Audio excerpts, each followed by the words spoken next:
The wind howled across the jagged cliffs of AORUS, a remote mining colony at the edge of the rim. Dust and small rocks danced in the air, whipped by the endless gusts, making the landscape look like a place forgotten by the galaxy.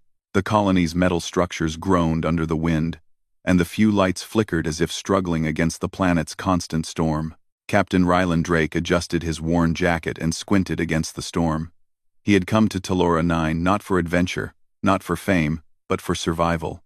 His crew of 6 relied on him, not only for leadership but also for the clever decisions that kept them alive on worlds far from Earth's safety. Today, however, survival seemed secondary. Ryland had been scavenging the cliffs for salvageable materials when he heard the faint, strangled cry. At first, he thought it was the wind playing tricks. But the sound repeated a weak, pained voice that seemed too deliberate to ignore. "Hello? Are you alive?" Ryland called, moving carefully toward the sound. He found her half buried beneath fallen rocks and dust. A small alien elder, her skin patterned in soft blue markings, eyes pale with exhaustion. She tried to raise a hand, but it trembled and fell back onto the dirt. Her breathing was shallow, and her frail frame shivered with every gust. Ryland didn't hesitate. He dropped his scavenging tools and knelt beside her. "Hold on. I'll get you out of here," he said softly, lifting the rocks that pinned her. Her eyes fluttered open, and she tried to speak, but only a faint whisper came out. He carried her slowly back toward his ship. The storm made progress difficult, but Ryland refused to leave her behind. Every step he took, he thought of his crew, who trusted him to bring back enough supplies to survive the coming week. He knew helping her meant risking everything, but something in her eyes told him she needed him more than he needed the salvage. Back at the small shelter he called home, Ryland laid the elder on a cot and checked her injuries. Bruises, cuts, and a badly broken leg made the situation dire. His medical kit was limited, and he had only enough supplies to treat one serious patient.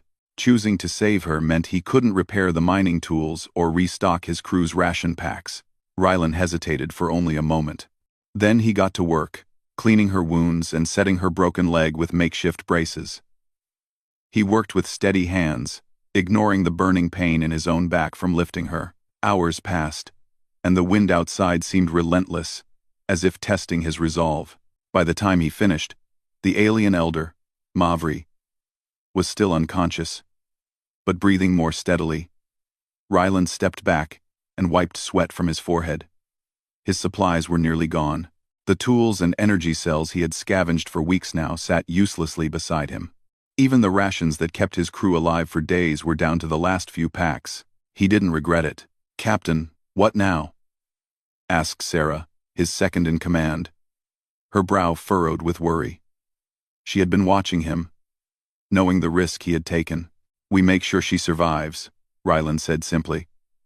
"Everything else comes second." Sarah shook her head. "You've given away everything. Our crew, we might not last the week." Ryland met her eyes and smiled faintly. "Sometimes, helping one life is worth more than protecting our own comforts." Night fell over AORUS, and the storm grew fiercer. Ryland sat beside Mavri, keeping her warm with blankets scavenged from the old colony storage. He thought about the countless planets he had visited, the civilizations he had barely touched, and the humans who often saw survival as a cold, calculated game. Here, in the middle of nowhere, he had made a choice that was more than survival. He had made a choice to be human. Hours later, Mavri stirred. Her eyes opened slowly, and she looked at Ryland with gratitude that needed no words. Her voice came as a hoarse whisper. You saved me." Ryland smiled, brushing dust from her patterned skin. "We all deserve a chance, don't we?" Mavri tried to speak again but fell back, weak. Ryland realized her strength was fading fast. He rummaged through the remaining supplies, finding a small vial of medicine he had kept for emergencies. It was nearly his last, but he gave it to her without hesitation. As she took it, the door of the shelter suddenly rattled. Ryland's hand went instinctively to the blaster at his side. Outside, shadows moved across the dim lights. Raiders, they had been tracking him, hoping to take what little he had scavenged. Rylan felt the weight of his decision hit him fully. By saving her, he had made himself a target. By helping one life, he had risked all the lives of his crew. But he didn't flinch. "Stay behind me," he whispered to Sarah and the others. The raiders broke into the shelter, weapons raised. Rylan stepped forward, hands open. He had no desire to fight, but he would not allow them to harm Mavri. The tension was electric. Dust swirled, blasters hummed, and the storm outside howled like a beast. "Take what you want," Rylan said calmly, "but leave her alone." For a long moment, no one moved. Then one of the raiders, a tall human with a scar across his face, laughed. "Bold of you, little man. That alien doesn't belong here. Hand her over." Rylan's jaw tightened. He could see his crew watching, fear in their eyes. He knew this could be the end. But he also knew something inside him that would not allow him to give in. Before the raiders could attack, Mavri's eyes suddenly glowed faintly. A soft light spread across her frail form, illuminating the small shelter. Rylan stepped back in surprise. But the raiders froze. They were not used to this, not used to anything beyond greed and violence. The glow faded as quickly as it came, and Mavri sank back onto the cot, exhausted. The raiders looked at each other, unnerved, then fled into the storm, muttering threats. Rylan exhaled slowly. Sarah looked at him in disbelief. "What just happened?" Rylan shook his head. "I don't know, but she's alive. And that's all that matters." He returned to Mavri's side, holding her hand gently. The elder's eyes met his, and for a brief moment, Rylan felt a connection across species, across worlds. She had been saved. Not by power, not by weapons, but by the simple act of human courage and compassion. Rylan sat in silence as the storm raged outside, thinking about the choices he had made. He had lost almost everything: supplies, safety, even peace of mind. But he had gained something far more valuable: the knowledge that humanity could be more than survival, more than greed, more than fear. Humanity could be a force of hope.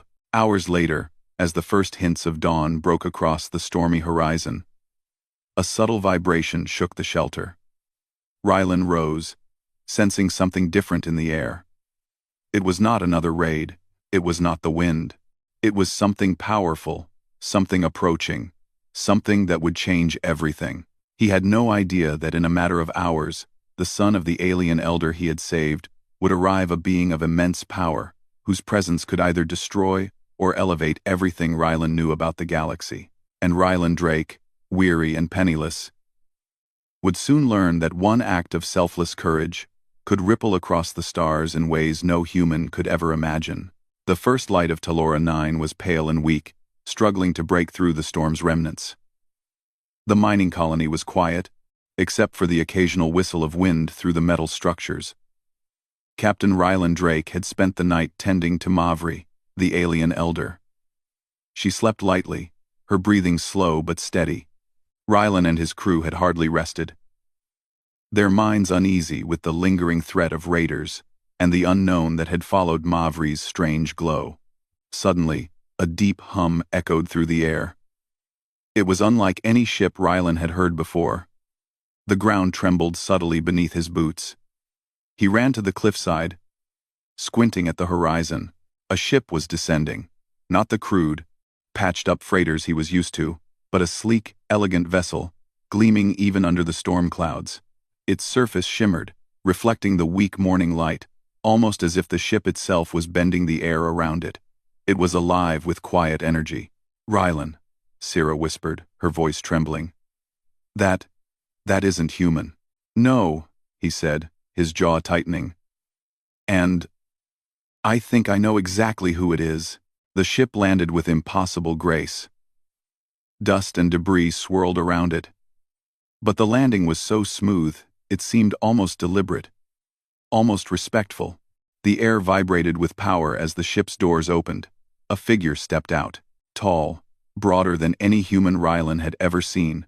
The figure radiated authority. His skin was patterned like his mother's, but brighter and more vivid, his eyes sharp and golden. His presence alone seemed to command the wind and the light around him. Ryland stepped forward cautiously. "I'm Captain Ryland Drake," he said. You must be." "I am Kael'vir," the alien said, his voice calm but echoing with power. "And you saved my mother." Ryland felt a shiver run down his spine. Kael'vir's gaze was not hostile, yet it was impossible to look away. It seemed to pierce straight through him. You did this?" Kael'vir asked, turning his golden eyes to the rest of the crew. "You risked everything to save her life?" Ryland nodded. "She needed help, and she deserved it. That's all there is to it." Kael'vir's expression was unreadable for a moment. Then, to Ryland's surprise, he smiled a small, approving smile. "I have heard of your species," Kael'vir said softly, almost reverently. "They say humans are selfish, greedy, and weak. Yet you acted without thought, for reward or safety. That is rare." The crew exchanged nervous glances. They had expected power, maybe judgment, maybe punishment, but not praise, from a being whose presence alone could crush a planet. Ryland's chest swelled with pride, but he kept his voice steady. "Humans are many things, sir. But courage and kindness, we can manage." Kael'vir studied him for a long moment. Then he turned his gaze to Mavri, still resting on the cot. He knelt beside her, placing a hand gently on her shoulder. A soft light spread from his hand, bathing the room in warmth. Mavri stirred, her eyes opening to see her son. "Kael'vir," she whispered weakly. Her voice carried relief, gratitude, and recognition. "You are safe, mother," he said. "Because of this human." He gestured toward Ryland. "Because of him, nothing has harmed you." Ryland blinked. "It was nothing," he said humbly. "I just did what anyone would do." Kael'vir shook his head. "No, it is more than nothing. It is everything. Actions such as yours are what shape the future of the galaxy." The calm moment shattered suddenly as the raiders from the night before returned. They had tracked Mavri's energy signature and thought they could steal what remained of Ryland's salvage, or worse, take Mavri and Kael'vir for ransom. Blasters ignited, filling the air with deadly light. The settlers scrambled for cover, terrified. Ryland's crew drew their weapons, but they were outnumbered, and the raiders had no hesitation. Kael'vir stepped forward. His presence alone caused the raiders to freeze, as if a natural law warned them against harm. Then, with a simple gesture, the energy surrounding him flared. The ground shook, sending the attackers stumbling backward. Dust rose in thick clouds, obscuring vision. Ryland watched in awe. He had seen power before, weapons and machines, but this, Kael'vir's power, was unlike anything in human history. It was controlled, precise, yet overwhelmingly strong. "Leave," Kael'vir commanded. His voice carried across the wind, echoing as if amplified by the air itself. "You will harm no one." The raiders looked at each other in terror. Without a word, they fled into the remnants of the storm. Even the bravest among them had never seen such control over the environment, or such authority. When the dust settled, Kael'vir turned to Ryland. "You did not need to fear them," he said, almost gently. "Yet you still faced danger to protect life. That is rare in your species." Ryland nodded, still recovering from the display of power. "We do what we must, even if it costs us everything." Kael'vir smiled again. "And that is why I am here. I have traveled across star systems because of one story. One story of a human who acted with courage, with empathy, with honor. I needed to see it for myself." The settlers began to gather, whispering among themselves. Humans and aliens alike were awestruck by Kael'vir's arrival, unsure whether to fear him or revere him. Ryland could see both in their eyes. Kael'vir walked slowly among them, studying their faces. Your species is stronger than you realize, he said. We have seen you at your worst, and yet here is proof that even in desperate circumstances, you rise. Sarah stepped forward, finally finding her voice. Why? Why would you care? What do you gain from praising a human? Calvir looked at her, his golden eyes bright with sincerity. Because humans can shape the galaxy, not through conquest or fear, but through courage, compassion, and intelligence. Captain Drake has reminded me of that. That is worth recognition. Ryland felt a warmth in his chest. All the risks he had taken, all the sacrifices, all the lost supplies, they mattered. They had mattered beyond his small corner of the universe, but Calvir's presence brought more than praise. With him came opportunity and danger. Rival factions, pirates, and interstellar powers had been monitoring Mavri and her son. Now that Calvir had appeared, every political and military interest in the sector would seek him out. Ryland knew that life on Talora-9 would never be the same. The colony was safe for now, but the arrival of Calvir would draw attention, and soon, the fragile human settlement would face challenges unlike anything they had imagined. Calvir addressed the crowd. I will remain here for a time. Not to rule, not to interfere unnecessarily, but to observe and to offer aid where it is deserved. He paused, looking directly at Ryland. And to you, Captain Drake, I owe a debt I cannot repay. But I can offer something more valuable: trust, alliance, and recognition.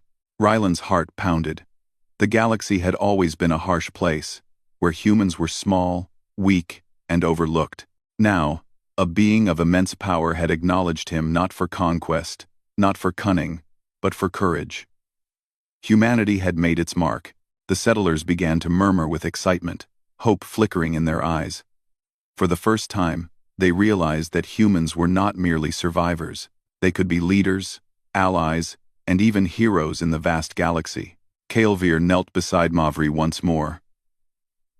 Rest, Mother. You are safe now, and those who helped you shall not be harmed. This human Captain Drake has my respect, and I will ensure that he and his crew are protected. Ryland stepped back, humbled. I didn't do it for respect, he said quietly. I did it because it was right. Calvir's eyes softened. And that is why it matters. That is why humans matter. As the twin suns of Talora-9 rose higher, the wind began to calm. For a moment, the colony felt a strange peace. The humans, weary and small against the immensity of the galaxy, had gained recognition not through power or violence, but through courage and empathy. Yet even as Calvir spoke, Ryland felt a twinge of unease. The galaxy was vast, and power such as Calvir's was rare. Allies and enemies alike would be drawn here, and the actions of a single human could ripple across star systems in ways no one could predict. He knew that Part 3 of this journey would test not only his courage, but the very essence of humanity itself. For now, though, he allowed himself a rare moment of pride and the quiet knowledge that sometimes, even in a galaxy of infinite danger, a single act of bravery could shine brighter than the stars. The morning sun glinted off Calvir's ship, painting the colony in golden light. Talora-9 had never looked so alive. The storm had passed, leaving behind clear skies and a quiet sense of awe among the settlers. Humans and aliens alike whispered in wonder about the being who had descended from the stars. The alien sun whose presence alone had changed their lives. Captain Ryland Drake stood outside the shelter, watching Calvir converse with Mavri. Despite everything, he had lost supplies, tools, even sleep. He felt a deep satisfaction. His actions had mattered, and now the galaxy's attention was on this small, forgotten colony. But he also knew the arrival of Calvir was only the beginning. Stories of a human risking everything for an alien elder would spread quickly. Allies would see him as trustworthy, enemies would see him as a threat, and some would try to exploit either view. Calvir finally turned toward Ryland, his golden eyes sharp and commanding. Captain Drake, he said, his voice calm but filled with authority. The galaxy watches those who act with courage. And you, human, have demonstrated courage beyond measure. Rylan shook his head. I just did what I had to.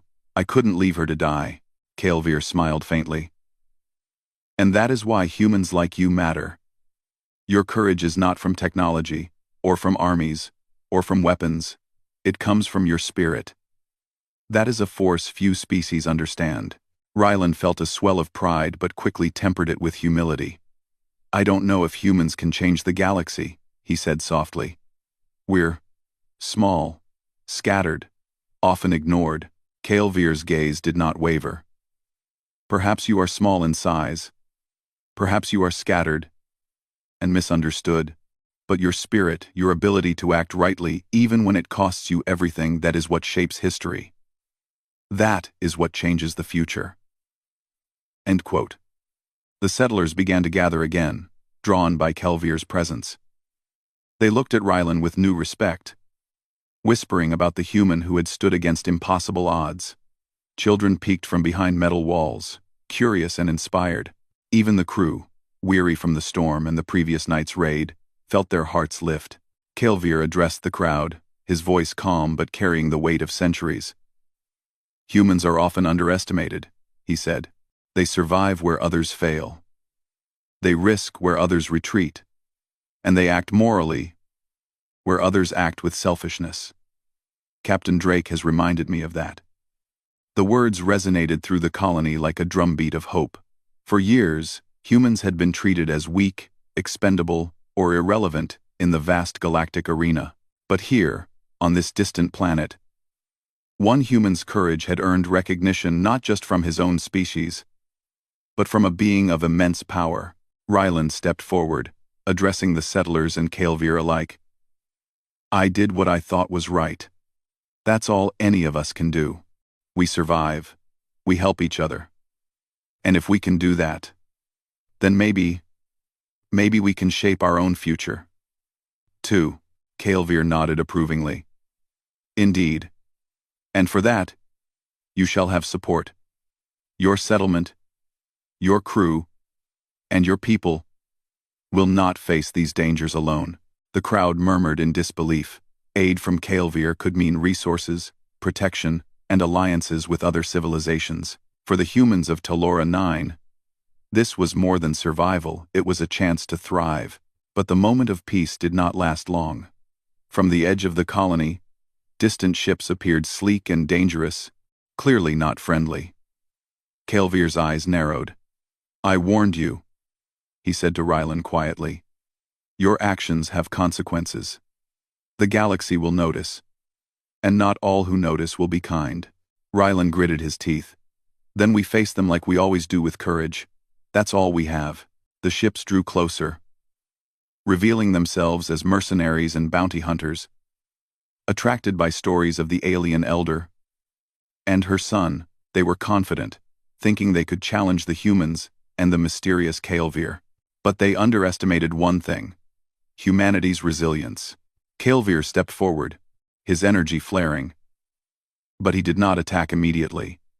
Instead, he looked to Rylan. You lead them, he said. I will back you, but let them see what humans are capable of. Rylan nodded. He turned to his crew and the settlers. Defend your home. Protect each other. Stand firm. That's what makes us strong. That's what makes us human. With that, the humans rallied. Makeshift barricades were reinforced. Blasters were charged. And for the first time, they moved with a confidence that came not from fear, but from determination. They were defending more than their lives. They were defending their values, their courage, and their humanity. The battle began with a tense standoff. Kael'Vir's presence created a shield of energy around the humans, not to fight for them, but to level the playing field. The mercenaries attacked, but the human strategy, quick thinking, and teamwork allowed them to outmaneuver the intruders. Blaster fire lit up the morning sky, and for every step the enemy advanced, the humans held firm. Rylan moved through the battlefield with calm efficiency. He directed his crew and the settlers, using the terrain and ingenuity to their advantage.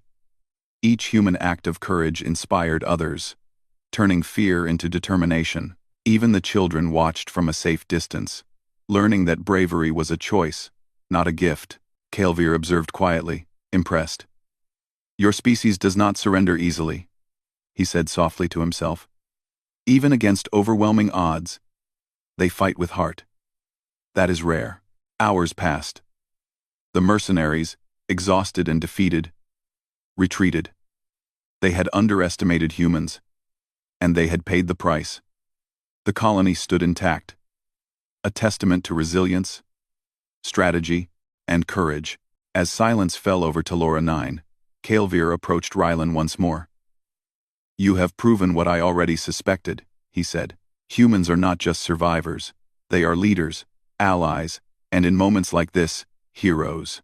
Rylan shook his head humbly. We're just trying to live, trying to help where we can. That's all any of us can do. Kelvir smiled. And that is exactly why you matter. The galaxy has seen your strength, your spirit, and your courage. And they will remember it. Mavri, now fully recovered, stood beside her son. She placed a hand on Rylan's shoulder. You saved me when all hope was gone, she said softly. And in doing so, you saved more than my life. You have reminded the galaxy of what humans can be. The settlers, too, began to understand the truth. They had witnessed something remarkable. A human who acted selflessly, a people who stood firm against danger, and a galaxy that had finally begun to recognize the power of human courage. Kelvir addressed them one last time before departing. I will leave you in peace for now. But know this. The humans of Talora-9 are now known beyond these stars. Your courage, your integrity, and your humanity will be remembered, and I will ensure that you are not forgotten. With that, Kelvir and Mavri boarded their ship. The engines hummed, lifting them gracefully into the sky. Rylan and the settlers watched as the sleek vessel disappeared into the horizon, leaving behind a sense of awe, hope, and renewed purpose. Rylan turned to his crew and the settlers. We did it, he said quietly. We stood up, we protected life, and we showed the galaxy that humans, we are not to be underestimated. Syrah smiled, her eyes reflecting pride and relief. You didn't just save her. You saved all of us. Rylan nodded. And the lesson is clear. Courage, integrity, and humanity. They are our greatest weapons. Not technology, not money, not armies. The galaxy may be full of power, but the human spirit is unstoppable when it chooses to act. As Talora-9 returned to its routines, something had changed. The humans no longer felt small or forgotten. They had seen the truth. Their actions mattered. Their courage could influence the stars. And humanity, though scattered and often underestimated, had the power to shape the galaxy. Captain Rylan Drake, though tired and worn, stood taller than ever. He had lost everything to help an alien elder. Yet in doing so, he had gained something far greater. Recognition, respect, and a place for humanity among the stars. And somewhere out there, beyond the edge of the storm, Kelvir watched the colony from afar, a silent promise in his mind. Humanity had earned a place in the galaxy's story, and he would ensure they were never forgotten. The stars above Talora-9 shone brighter than ever, as if acknowledging the courage of one human and the boundless potential of all humankind.